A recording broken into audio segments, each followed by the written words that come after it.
할렐루야. 이 수업에 참석한 우리 모든 성도들 가운데 하나님의 놀라운 은혜와 축복이 함께하기를 주님의 이름으로 기도합니다. 우리 옆에 계신 분과 함께 인사할까요? 주님의 이름으로 사랑하고 축복합니다. 함께 인사하겠습니다. 한 번 더 환하게 웃으면서 인사하겠습니다. 오직 성령 충만한 교회와 성도가 됩시다. 함께 인사하겠습니다. 요즘 리우 올림픽 시즌이잖아요. 그래서 올림픽 응원하시느라 오늘 설교 주무시면 안 됩니다. 피곤하시더라도 꼭 들으시길 바라고요. 그 리우 올림픽을 보면서 제가 감동받은 게 하나 있습니다. 그 감동받은 거는 남자 펜싱 에페인가요? 그 게임인데 아마 제 기억으로는 박상영 선수라고 기억이 됩니다. 결승전까지 올라갔어요. 결승전까지 올라가고 세트 스코어 동점에 마지막 세트에서 펜싱은 15점을 내면 끝납니다. 근데 14대 9까지 벌어졌어요. 그런데 그 펜싱의 에페에서는 연속 득점이란 게 없답니다. 더군다나 그 앞에 있는 선수는 굉장히 노련한 그 금메달 후보였고요. 14대 9로 5점이나 벌어진 상태에서 마지막 한 점만 뺏기면 끝나요. 펜싱에서는 이 마지막 이 득점에서는 동시에 찌르기가 들어가도 진답니다. 그러니까 무조건 자기가 점수를 내야 돼요. 근데 쉽지가 않다고 그러더라고요. 근데 14대 9에서 15대 14로 이겼어요. 제가 그걸 보고는 얼마나 감동을 받았는지 모릅니다. 그리고 그 감동적인 거가 더 제 마음에 와닿았던 게 뭐냐면 KBS였나? 거기서 이렇게 편집한 걸 보여줬는데 저희가 볼 때는 중계할 때 잘 몰랐는데 그 카메라에 계속 잡힌 게 있었대요. 14대 9가 되었을 때 한 점 따라갈 때마다 뭐라고 했냐면 할 수 있다. 할 수 있다. 이러면서 끝까지 따라갔다고 그러더라고요. 결국엔 금메달을 차지했습니다. 제가 그 모습을 보면서 야 진짜 대단하다. 감동의 스토리는 바로 이런 것이었구나. 이런 생각을 제가 개인적으로 가졌습니다. 제가 오늘 이 말씀을 들은 거는요. 우리의 신앙은 우리는 계속 오해하고 있는 게 있습니다. 뭐냐면 우리의 신앙은 그냥 잘 굴러갈 수 있다라고 착각하실 때가 있어요. 우리의 신앙생활은 잘 굴러갈 수 있다. 아니 잘 굴러가고 있다. 우리는 잘 가고 있다. 이 생각이 굉장히 위험하다는 걸 말씀드리고 싶습니다. 바울은 이야기하기를 표대를 향해 경주하는 자와 같이 끝까지 자기가 복음을 위해 뛰고 끝까지 달려가서 결승점까지 들어가겠다라는 바울의 고백이 있는 것처럼 오늘 우리의 신앙이요. 우리도 모르는 사이에 우리가 신앙을 잃어버릴 수도 있다는 거예요. 나도 모르는 사이에 내가 지금 잘못된 방향으로 가고 있을 수도 있다는 거죠. 우리가 인지하기도 전에 우리는 우리의 순수했던 우리의 신앙이 어느 순간 변질되어 가고 있다라는 사실. 우리는 잠깐 그것을 놓친다는 거예요. 그래서 오늘 저는 이 라오디게아 교회에 대한 말씀을 가지고 다른 분들과는 좀 다른 설교 제목, 잃어버린 믿음, 잃어버린 신앙이라는 제목을 붙여본 이유가 이겁니다. 보통 이제 이 라오디게아 교회에 관련된 요한계시록 3장 14절에서 22절의 말씀은 보통 신앙에 대한 열정을 회복하자라는 주제를 가지고 많은 분들이 설교를 하시는데 저는 조금 포커스가 좀 달라요. 그래서 아마도 조금 생소하게 들리실 수 있는데 그렇기 때문에 제 설교를 좀 잘 들어주셔야 됩니다. 라오디게아 교회에 보내는 이 말씀 가운데 우리가 알아야 될 게 이 라오디게아 교회의 배경입니다. 이 라오디게아 지역은 어떤 곳인가? 라고 했을 때 이 지역은 제가 지난번 수요 예배 때도 요한계시록 2장에 있는 에베소 교회에 관련된 말씀을 같이 봤는데 에베소 지역을 통과하는 관문이었습니다. 그래서 소아시아 내륙 지역과 그리고 지중해 연안의 그 항구 도시였어요. 그래서 무역이 발달했고 그리고 이 지역은 금융 산업이 굉장히 발달했습니다. 그러니까 오늘날로 이야기하면 미국의 뉴욕 그리고 영국의 런던 그리고 아시아의 홍콩 같은 특별하게 어떤 산업 제2차 산업이 아닌 제3차 산업 그래서 금융업을 통해서 그들은 굉장히 부유하게 살았어요. 그 지역은. 이 지역은 얼마나 부유했는가 했을 때 지진이 나서 보통 로마 식민지 로마가 통치하는 지역에서는 보통 지진이 나거나 재앙을 받으면 국가에서 지원을 받았습니다. 우리나라도 마찬가지죠. 우리나라도 지원을 받는데 그 지원을 이 라오디게아 지역은 거절할 정도로 굉장히 부유했습니다. 이 지역에서 수많은 유적지가 발견되고 얼마나 번성한 그 문화를 가졌는지 지금도 그 라오디게아 지역을 가면 성지순례라든지 이렇게 가보시면 그런 것들을 굉장히 많이 보실 수 있습니다. 근데 이 지역에 가장 큰 문제가 하나 있어요. 이 지역의 가장 큰 문제는 뭐냐면 물이 없다는 거예요. 물이 없습니다. 그래서 이 지역에서 끌어다 쓰는 물이 두 군데가 있었는데 한 군데는 그 온천 물이 그 북쪽에 있는 온천의 물을 갖다가 그 수로를 만들어서 받아 먹었어요. 이게 사용하였어요. 그리고 또 한 군데는 골로새 지역에서 물을 받았어요. 온천 지역에서 받은 물은 뜨거운 물이겠죠. 골로새 지역에서 받은 물은 차가운 물입니다. 오늘 이제 제가 누구나 이 라오디게아 교회에 대한 설교를 할 때 이 구절이 굉장히 중요하죠. 이 구절 같이 읽겠습니다. 15절입니다. 같이 읽습니다. 내가 내 행위를 아노니 내가 차지도 아니하고 뜨겁지도 아니하도다. 내가 차든지 뜨겁든지 하기를 원하노라. 예수님께서 사도 요한을 통해서 이 라오디게아 교회를 향해서 말씀하시는데 14절에서 22절의 말씀을 찬찬히 읽어보면 라오디게아 교회는 칭찬을 받은 적이 없습니다. 그냥 책망만 받았어요. 이 책망만 받았는데 이 책망을 받은 이유가 뭐냐면 예수님께서 라오디게아 교인들을 향해서 뭐라고 말씀하시는가? 내가 네 행위를 안다는 거예요. 그 행위가 뭐냐면 뜨겁지도 아니하고 차지도 아니한다는 거죠. 그래서 이제 보통 이 미지근한 상태를 이야기하죠. 16절 말씀 같이 읽겠습니다. 내가 이같이 미지근하여 뜨겁지도 아니하고 차지도 아니하니 내 입에서 너를 토하여 버리리라. 미지근해서 뜨겁지도 않고 차지도 않답니다. 그래서 먹을 수가 없다는 거죠. 보통 이 구절을 가지고 신앙의 미지근함, 신앙이 식어버린 이렇게 말씀을 많이 하세요. 그런데 저는 좀 다른 각도로 주석을 보면서 다른 각도로 해석을 하기 시작했습니다. 뭐라고 해석하고 싶냐면 그 배경을 보니까 온천에서 오는 물은 약 16km 정도 됩니다. 골로새 지역에서 오는 차가운 물은 한 11km 정도 돼요. 수로를 만들었어요. 그런데 그 지역에서 특별히 이 라오디게아 지역은 소아시아 지역의 지진대에 속해 있습니다. 그래서 자주 지진이 일어났대요. 그러다 보니까 이 수로가 이렇게 양쪽으로 나 있는데 시간이 지나면서 뜨거운 온천물은 식어지는 거고요. 차가운 골로새 물은 미지근해지는 거죠. 뜨끈뜨끈해지니까 미지근해지는 거죠. 근데 여기 또 한 가지 문제가 있어요.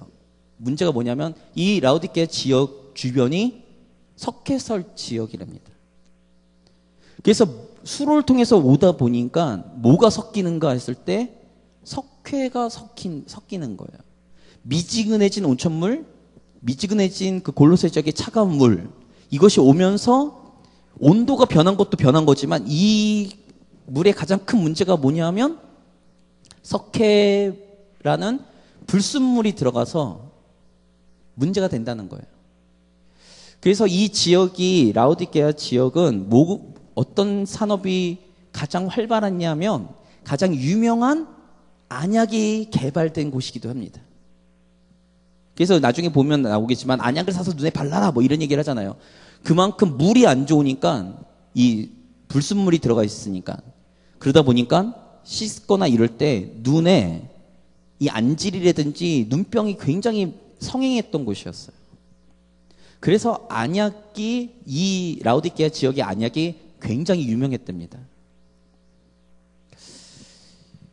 제가 이제 오늘 포커스를 맞추는 이야기가 뭐냐면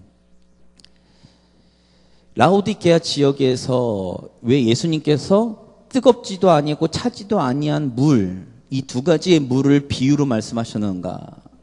여기에 제가 이야기하고 싶어요. 우리의 신앙은 마라톤 같습니다. 요번에 리오 올림픽에서 우사인 볼트가 100m 9초 87인가? 찍고서 들어왔잖아요. 금메달을 땄습니다. 단거리 경주가 아니에요. 42.195km라는 긴 마라톤 같은 여정이 우리의 신앙의 여정입니다. 이 신앙의 여정 가운데 우리의 신앙이 변질되어 간다는 거죠. 온천물이 오면서 석회 지역을 지나면서 미지근해지면서 먹을 수 없는 물, 석회가 섞인 물을 먹으면 토하게 된답니다. 그래서 라오디게아 지역은 차가운 물이든 뜨거운 물, 그러니까 온천물이든 골로새 지역에서 온 찬물이든 어쨌든 간에 라오디게아 지역으로 올 때 불순물이 첨가가 돼가지고 이 물을 먹으면 토하게 된답니다. 우리의 신앙이 그럴 수 있다는 거예요. 우리의 신앙이 변질될 수 있다는 거죠. 우리가 처음에 순수했던 그 신앙이 어느 순간 우리의 삶의 여정 가운데, 기나긴 우리의 신앙의 여정 가운데 조금씩 변질되어 가는데 우리는 모른다는 거예요. 그것을 지금 라오디게아 교회를 통해서 우리에게 오늘날 예수님께서 말씀하시는 거라고 저는 확신합니다. 저는 이 라오디게아 교회를 향해서 말씀하시는 걸 보면서 저는 어쨌든 간에 모태신앙이었고 계속 이 사역의 길을 걸어왔지만 결국 연차가 지나면 지날수록 이 스스로 가지는 이 매너리즘과 스스로 가지는 이 틀 속에 나도 모르는 사이에 자꾸만 잠식되어 간다는 것을 저는 제 스스로를 알았어요. 우리가 신앙의 연륜을 자랑할 수도 있죠. 그러나 신앙의 연륜이 중요한 것이 아니라 우리의 신앙의 순수성이 훼손되어 간다면 우리는 우리의 신앙의 연수를 자랑할 것이 없다라고 우리는 인정해야죠. 이 라오디게아 지역으로 오는 물들처럼 말이죠. 이 변질이 과연 무엇인가? 이것이 라오디게아 교회를 향해서 예수님께서 말씀하시는 거예요. 말씀하시는 그 항목들을 우리가 살펴보면 아마도 오늘날 우리의 신앙이 변질되진 않았는가? 우리가 찾아볼 수 있겠죠. 말씀 보겠습니다. 말씀 17절 말씀 같이 읽겠습니다. 내가 말하기를 나는 부자라 부요하여 부족한 것이 없다 하나 내 공고한 것과 가련한 것과 가난한 것과 눈먼 것과 벌거벗은 것을 알지 못하는도다. 17절 말씀에 보니까 라오디게아 교인들이 자신들이 이야기하는 것이 있습니다. 뭐냐? 나는 부자라는 거죠. 나는 부유하다는 겁니다. 그래서 부족한 것이 없다라는 거죠. 저는 이 부분이 아까도 말씀드린 것처럼 라오디게아 교회의 배경에서 설명한 것처럼 이 지역이 부자 동네이기 때문에 그들이 풍족하고 부유하게 살고 있기 때문에 나는 부자라고 말할 수 있다라고도 인정합니다. 그런데요, 그거 알고 계십니까? 부자가 아니어도 자기가 부유하다고 생각할 수 있다는 것을. 내가 경제적으로 윤택하지 않아도요, 내가 부족한 것이 없다라고 생각할 수도 있습니다. 내 마음이 부자라고 생각할 수도 있는 거죠. 그러니까 내가 경제적으로 물질이 많기 때문에 부자이기 때문에 꼭 그런 것만이 아니라, 물론 그런 환경적인 것도 있겠죠. 다른 지역에 비해서 경제적으로 윤택하고 부유하니까 그럴 수 있겠죠. 그러나 그것이 아니라 내 마음의 문제라고 저는 생각합니다. 제가 만나본 어떤 부자들은요, 본인들이 잘 살고 있다라고 부자라고 생각을 안 하고 계시더라고요. 그러니까 더 모으시려고 하더라고요. 그분들은 우리가 객관적으로 봤을 때 부자긴 한데 그분들은 부자라고 생각을 안 할 수 있다는 거예요. 가난해요. 별로 그렇게 부유하지 않아요. 그러나 내 마음속에 부유하다고 생각해가지고 내가 남들에게 꿀릴 것이 없다 이렇게 생각하시는 분들도 계시잖아요. 그렇기 때문에 이것은 경제적인 어떤 문제가 아니라 내 마음의 문제입니다. 내가 부유하고 부족한 것이 없다라고 생각할 때, 나의 자신에게 부족한 것이 없다라고 생각할 때 그는 부자예요. 마음이 부자인 거죠. 그래서 자신은 그렇게 생각할지 모르지만 예수님이 그 라오디게아 교인들을 보면서 말씀하시는 게 이거예요. 네 공고한 것과 가련한 것과 가난한 것과 눈먼 것과 벌거벗은 것을 알지 못한다는 거죠. 이유가 있습니다. 그는 자기 자신을 부자라고 생각하기 때문에 그렇죠. 자신이 부유하다고 생각하니까 자신의 처지가 어떻든 전혀 상관하지 않습니다.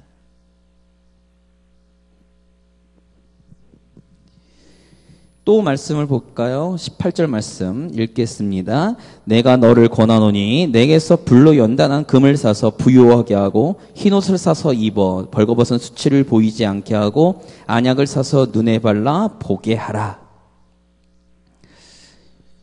여기서 가장 중요한 동사는 산다는 거예요. 산다는 거죠.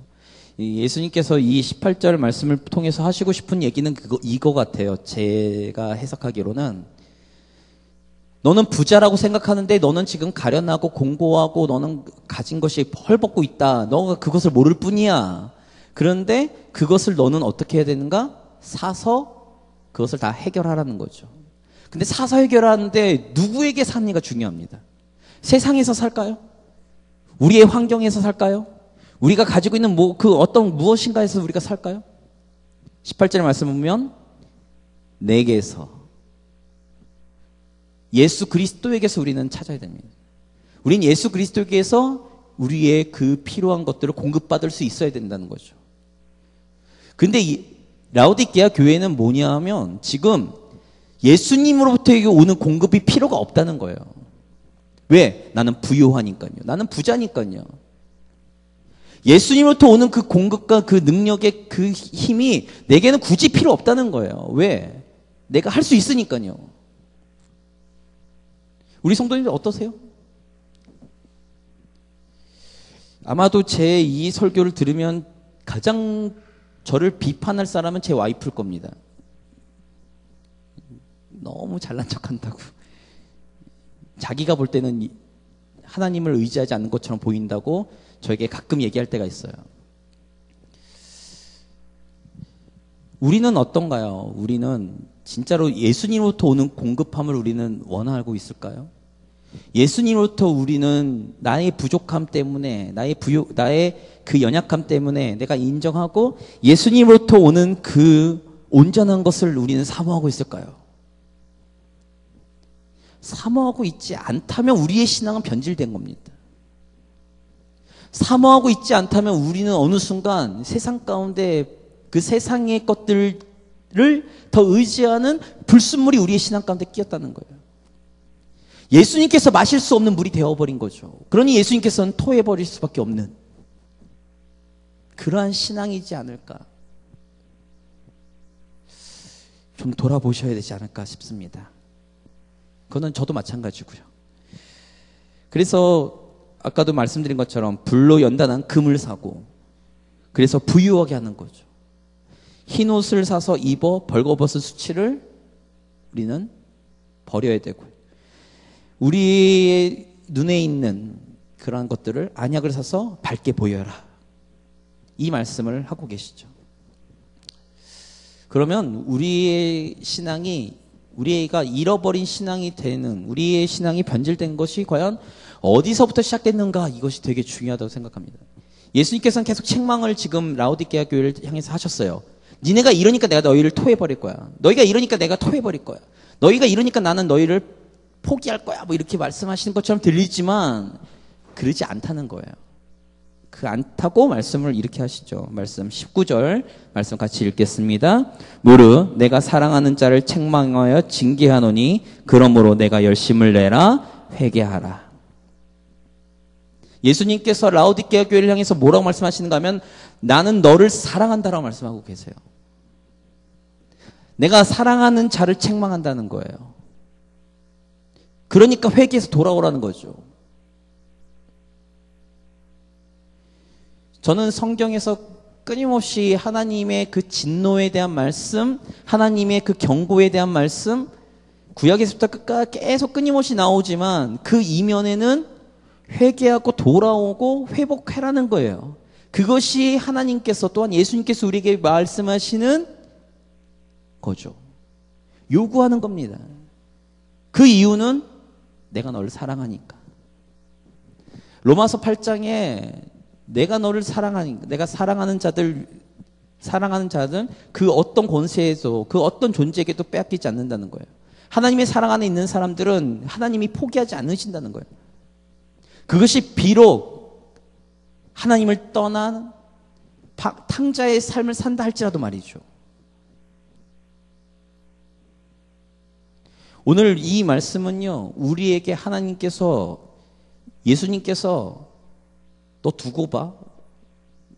내가 너 끝장낼 거야. 라고 하시기 위해서 하시는 말씀이 아니라 부모가 자녀의 잘못된 길을 걸어갈 때 가슴으로 울면서 매를 드는 것과 같은 하나님의 예수 그리스도의 교회를 향한 메시지라는 사실을 기억하셔야 됩니다. 이유가 있어요. 뭐냐면 저와 우리 성도님들과 교회를 향해 예수님께서는 자신의 생명을 포기하셨으니까요. 자기의 생명을 희생하기까지 예수님은 우리를 향한 사랑을 확증하셨으니까요. 그러니 예수님과 하나님은 우리를 포기하실 수 없는 거예요. 왜냐하면 어마어마한 대가를 지불하셨기 때문에 그렇습니다. 어마어마한, 우리는 상상도 할 수 없는 어마어마한 대가를 하나님께서는, 예수님께서는 희생하셨고 대가를 지불하셨으니까. 그러니 우리를 포기하실 수 없는 거예요. 비록 우리가 잘못했다 할지라도 말이죠. 그러면 이들 라오디게아 교회가 정말로 잘못한 잘못한 핵심의 문제가 있습니다. 그 핵심의 문제가 뭘까? 20절입니다. 20절 말씀 같이 읽겠습니다. 같이 읽습니다. 볼지어다 내가 문 밖에 서서 두드리노니 누구든지 내 음성을 듣고 문을 열면 내가 그에게로 들어가 그와 더불어 먹고 그는 나와 더불어 먹으리라.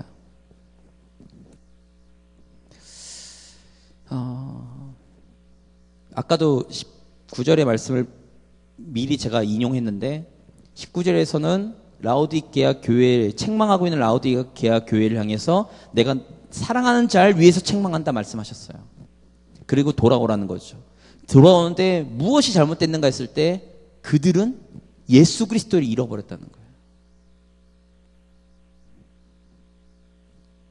그들은 예수 그리스도를 자신들의 마음의 중심에서 예수 그리스도를 주인 삼아 그들은 살아갔어야 되는데 그들은 어느 순간 예수 그리스도를 잃어버렸다는 거예요.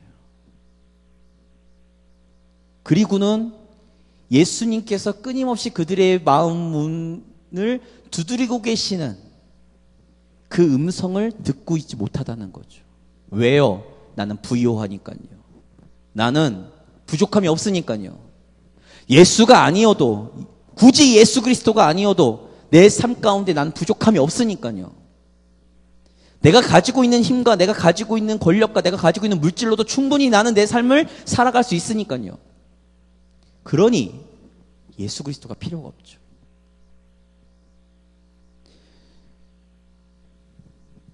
바울은 이렇게 얘기합니다. 끝까지 내가 자랑할 것은 복음밖에 없다고요. 내가 끝까지 붙들 것은 복음밖에 없다고요. 그 복음의 핵심이 뭡니까? 예수 그리스도입니다. 어느 순간 우리의 삶 가운데 예수 그리스도의 흔적이 사라지고 있고, 예수 그리스도의 이름이 사라지고 있고, 예수 그리스도를 향한 우리의 마음이 사라지고 있다면 우리의 신앙은 변질되고 있고 불순물이 끼어가고 있다는 거죠.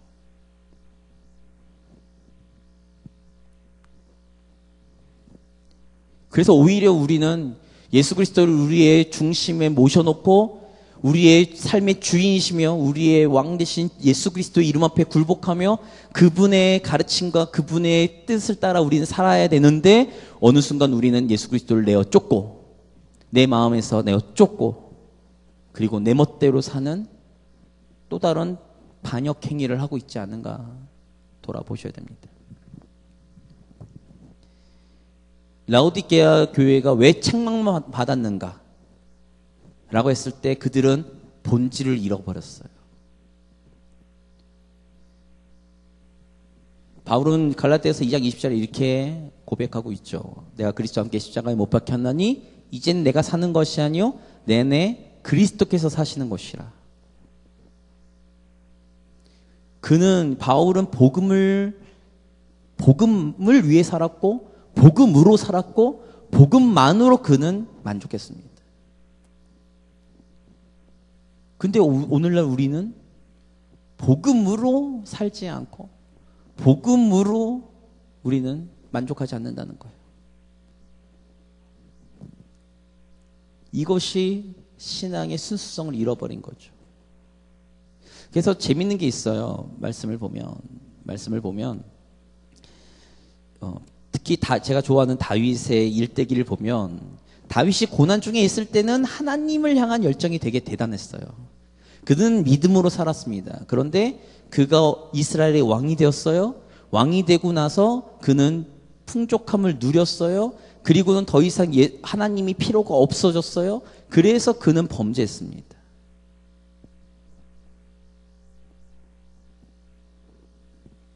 그런 예는 굉장히 많아요.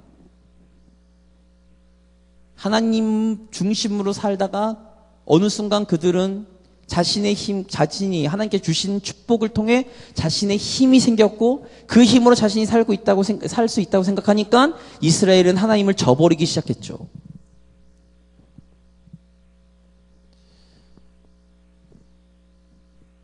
우리 성도님에게 제가 오늘 말씀드리고 싶은 건 이겁니다. 우리의 신앙이 메말라가고 있다. 예배를 드려도 감동이 없고 기도를 해도 좀 그렇고 신앙생활이 왠지 나는 매너리즘에 빠져가지고 쳇바퀴 돌듯 하는 이 상황 속에서 나는 지쳐가고 있다 생각하시는 분들은 라오디게아 교회 맞죠? 라오디게아 교회처럼 본질을 잃어가고 있다는 겁니다. 그 본질은 예수 그리스도를 잊어버리고 있고 예수 그리스도를 통한 복음의 능력을 상실해 가고 있다는 거죠.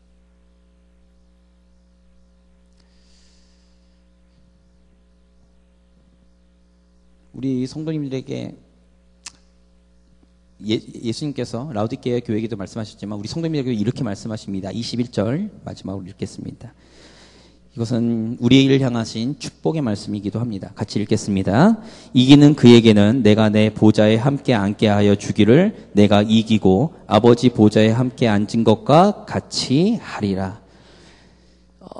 이기는 자, 그 이기는 자는 끝까지 복음의 경주를 행한 자입니다. 바울은 이 사실을 깨달았어요. 그래서 끝까지 복음을 붙들고 살았죠. 그가 죽는 그날까지요. 마찬가지입니다. 오늘 이 시간 우리에게도 이기는 우리가 되려면 복음을 예수 그리스도를 붙잡아야 됩니다. 예수님께서 마태복음 5장에 산상수훈 가운데 제일 먼저 하신 말씀, 팔복 가운데 제일 처음 하신 축복의 말씀이 뭡니까? 심령이 가난한 자는 복이 있다는 거예요.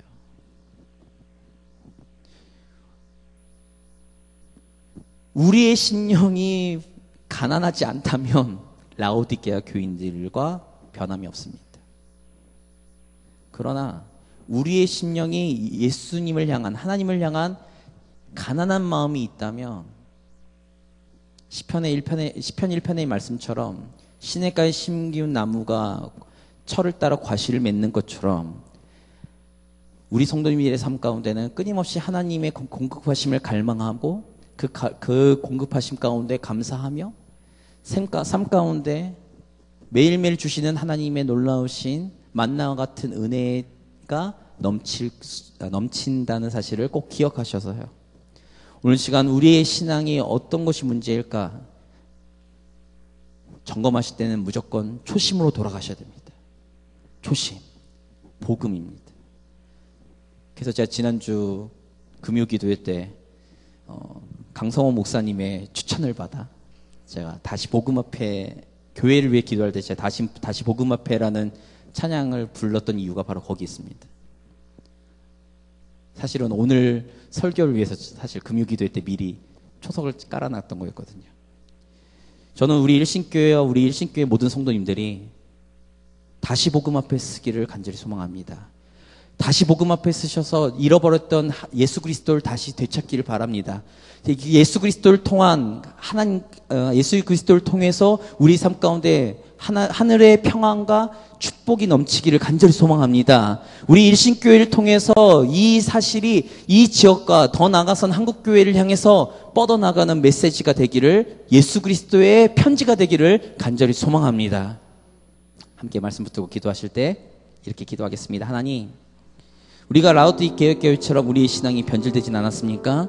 우리의 신앙의 본질인 복음을 잃어버리진 않았습니까?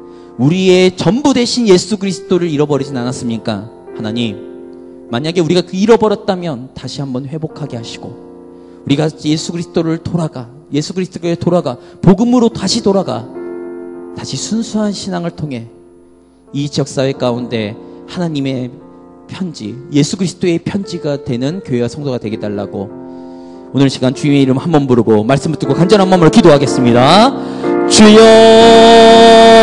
사랑에 감사합니다. 오늘 시간 아버지, 우리가 말씀을 통해 다시 한번 돌아봅니다. 아버지, 오늘 시간 라오디게아